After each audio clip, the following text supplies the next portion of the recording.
নমস্কাৰ প্ৰিয় বন্ধুসকল, মোৰ ইউটিউব চেনেল আৰু ফেচবুক চেনেললৈ সকলোকে স্বাগত জনাইছোঁ। যিহেতু নতুন বছৰ বহাগ মাহ অসমীয়াৰ যিহেতু বহাগ মাহটো আমি চাব লাগে, বহাগ মাহৰ মই বৰ্ষফলটো সকলোকে দি দিছোঁ। আজি মই কিছু ৰাশিফলখিনি সৰু সুৰাকৈ কৈ দিম বহাগ আৰু জেঠ মাহৰ। যিহেতু দীঘলীয়া কৰাৰ লগে লগে বহুত দীঘলীয়া হৈ যায় গোটেই বছৰটোৰ, মই মাজে মাজে দি থাকিম, আপোনালোকে পাই থাকিব। যিসকলে নতুনকৈ আহিছে মোৰ চেনেলটো ছাবস্ক্ৰাইব কৰি থৈ দিব, আপোনালোকে নতুন ভিডিঅ'বোৰ পাই থাকিব। মই সময় পালে দি থাকিম, আচলতে সময় পোৱা নাযায়, সেইকাৰণে ভিডিঅ'বিলাক দিয়া অলপ অসুবিধা হৈ যায়। যদি মই চাওঁ বহাগ মাহতে আৰম্ভণিতে ৰবি আছে মেঘ ৰাশিত, শুক্ৰ আছে মেঘ ৰাশিত, মিথুন ৰাশিত আছে বৃহস্পতি, তুলা ৰাশিত যিহেতু গ্ৰহ নাই, সিংহ ৰাশিত আছে কেতু, আৰু মীন ৰাশিত আছে মংগল, শনি আৰু বুধ, আৰু মকৰ ৰাশিত আছে কুম্ভ ৰাশিত আছে ৰাহু আৰু চন্দ্ৰ। এনেকৈ বছৰটো আৰম্ভণি হৈছে।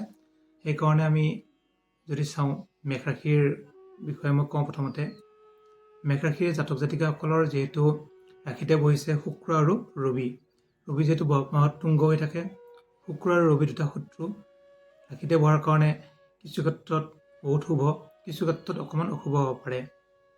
যিহেতু ৰবি বহাগত তুংগ হোৱাৰ কাৰণে আপোনালোকৰ অতি শুভ। যিকোনো কৰ্মত আপোনালোকে আগবাঢ়িব পাৰিব, যিকোনো চেষ্টা কৰিলে আগবাঢ়িব পাৰিব, কৰ্মত শুভ। আৰু দেহাটো যদি বেমাৰ আজাৰ হৈ আছে কিছু শুভ ফল লাভ কৰিব। মাত্ৰ মূৰৰ বিষ হ'ব পাৰে, মাজে মাজে হাৰ্টৰ সমস্যা সৰু সুৰা হ'ব পাৰে, বুকুৰ বিষ হ'ব পাৰে, অকণ বিশেষ কোনো সমস্যা নাই। টকা পইচাৰ ক্ষেত্ৰতো অতি শুভ হ'ব গোটেই 2 মাহ, যিহেতু 2 মাহৰ কৈছোঁ মই। বহাগ মাহত যিহেতু শুক্ৰ আছে মেঘ ৰাশিত, বৃষ ৰাশিত থাকিব শুক্ৰ জেঠ মাহত। গতিকে বহাগ আৰু জেঠ যদি চোৱা যায়, বহাগতকৈ জেঠ মাহটো অতি শুভ। জেঠ মাহতো ৰবি আৰু শুক্ৰ একেলগে থাকিব, বহাগ মাহতো ৰবি আৰু শুক্ৰ একেলগে থাকিব। ধনস্থানটো আপোনালোকৰ অতি শুভ হ'ব জেঠ মাহত। টকা পইচাৰ ক্ষেত্ৰত অতি শুভ হ'ব। যিসকলে ব্যৱসায় বাণিজ্য কৰিব ইচ্ছা কৰে, বহাগ মাহৰ পৰা শেষৰ ফালৰ পৰা আৰম্ভ কৰক।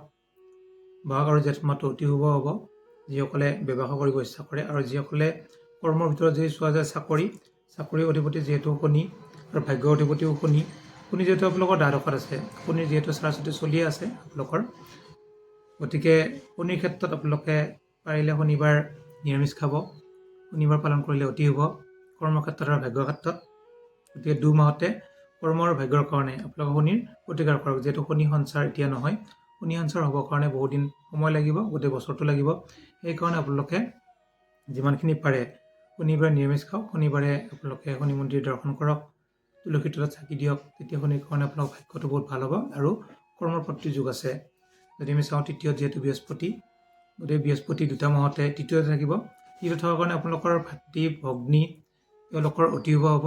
তেওঁলোকৰ কাৰণে কৰ্মযোগ আছে, গৃহযোগ আছে, গতিকে যান বাহন যোগ আছে। আপোনালোকৰ ভাগ্যটি কিন্তু ভাতৃ ভগ্নীৰ কিন্তু অতি শুভ।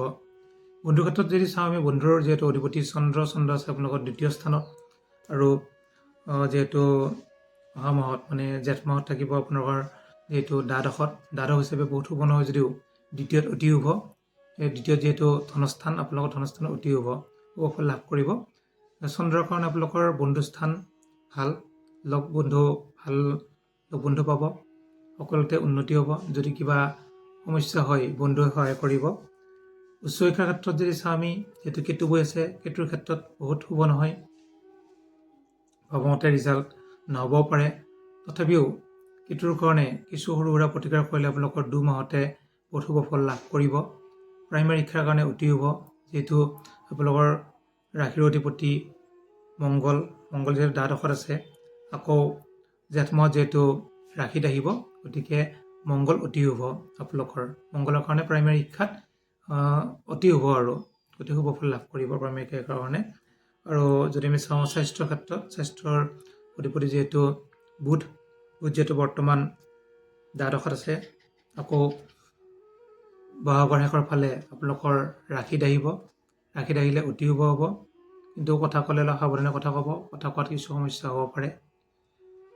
জেঠ মাহৰ প্ৰথমৰ পৰা আকৌ বৃষ ৰাশিত থাকিব বুধ, বৃষ ৰাশিত থাকিলে আপোনাৰ ধনস্থান অতি শুভ কৰিব বুধে।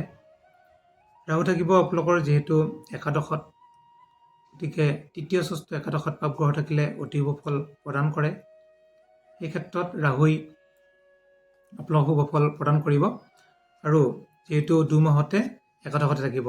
গতিকে ৰাহুৰ ক্ষেত্ৰত আপোনালোকৰ আয়, ইনকাম, প্ৰাপ্তি, ছাকচেছ সকলোতে ছাকচেছ লাভ কৰিব।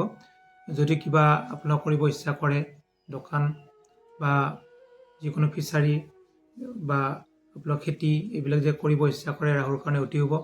যিসকলে গৰু ছাগলী পুহিব ইচ্ছা কৰে তেওঁলোকে পুহিব পাৰে, বহাগ জেঠত আৰম্ভ কৰিব পাৰে, তেতিয়া আপোনালোকৰ বহুত শুভ ফল লাভ কৰিব।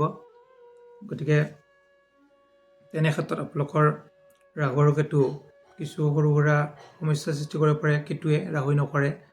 কেতুৱে যিহেতু আপোনালোকৰ ল'ৰা ছোৱালীৰ ক্ষেত্ৰত কিছু অকণমান অশুভ আছে।